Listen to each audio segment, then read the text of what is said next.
Now I've rewritten the actual linear programming problem in terms of constraints that are actual equations. So once I've included these two slack variables, S1 and S2, I now have these two constraints which are equations. And so again, I want to maximize this linear combination of x1, x2, and x3 subject to these equations, where all my variables, x1, x2, x3, and now including two slack variables, s1 and s2, all have to be non-negative. And so it turns out that there's more variables and more things to keep track of. I don't have a nice graph I can refer to. So the way that we can actually keep track of all this information in a nice, neat, and organized fashion is really with the help of matrices. Okay? So we're going to use all of the techniques and ideas we've learned from working with matrices to the simplex algorithm. Okay?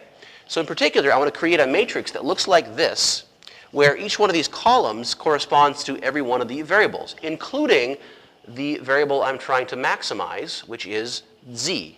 Okay? Now, I rewrote before this actual objective function in terms of a bunch of negative numbers, right? In other words, I took all of these and brought it to the other side of the equation. I want to do the same thing here as well. Okay?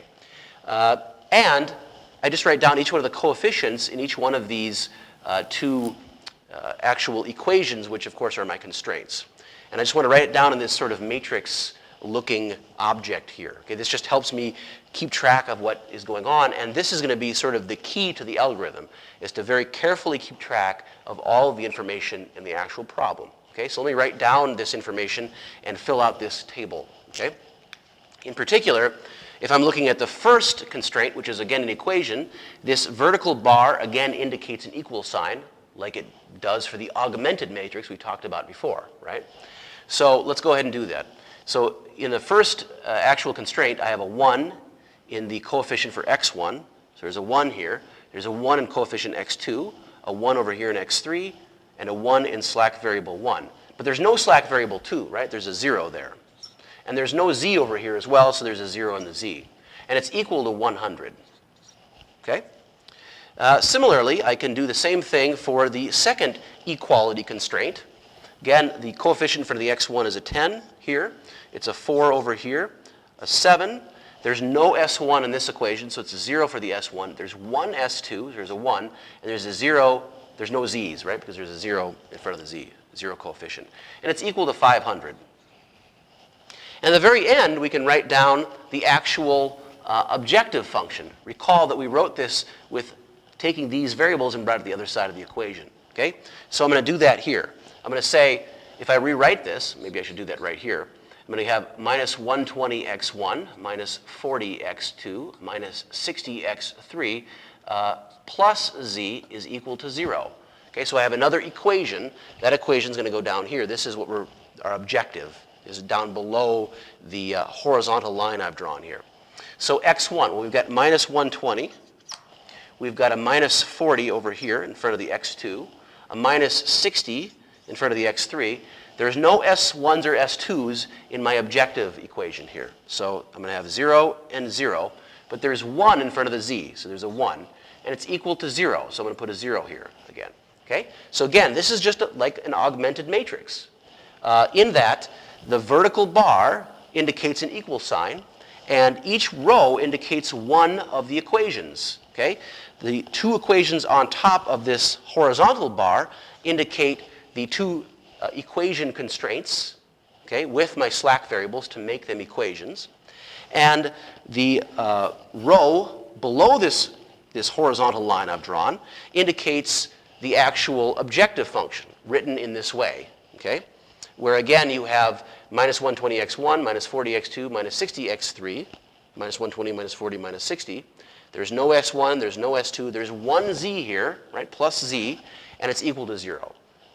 This collectively has a special name because it's not really a matrix per se. It's actually a table, and so it's called a tableau. And this tableau is one of the most important aspects of the so-called simplex algorithm. Okay?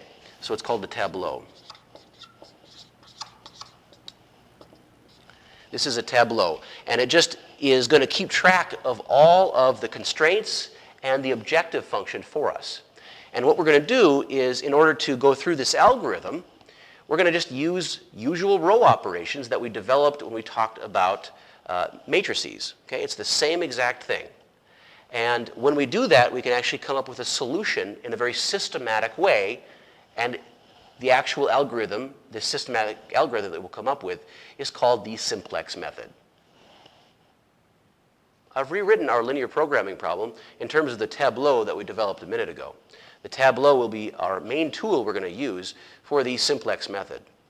So notice the tableau is really just an augmented matrix with an extra horizontal bar that indicates a partition between the actual objective function down here and the linear constraints up here, which have, of course, now become equations because of these two slack variables. The vertical line here indicates the equal sign. And one other bit of terminology we need to introduce, which is the coefficients of the corresponding objective function, indicated here in green, are called the indicators of the objective function, okay? The indicators of the problem. And these will have a special role in the algorithm we'll develop in a minute. So before we go any further, let's take a step back and think about what we're actually dealing with here. So it turns out that we're really looking for these variables, x1, x2, x3, s1, and s2, that maximize my objective function z, okay? And so what do we really have here? Well, we have a system of 2 equations and 5 unknowns. So 5 variables, 2 equations. That means that the system is overdetermined, so be careful. And what does that really mean? Well, this is just a system of equations. We've already talked about this. What we'll get is, we'll get an infinite number of solutions because we have more variables than we have equations. And so it turns out that 3 of these variables are going to be free. That's the problem here. So in order to get an actual unique solution, because that's what we're after a unique solution that makes this z maximum. So to get a unique solution, we're going to have to make some of these variables, in fact 3 of these variables, equal to 0. That's going to be the maximum and give us an actual unique solution to this particular linear programming problem.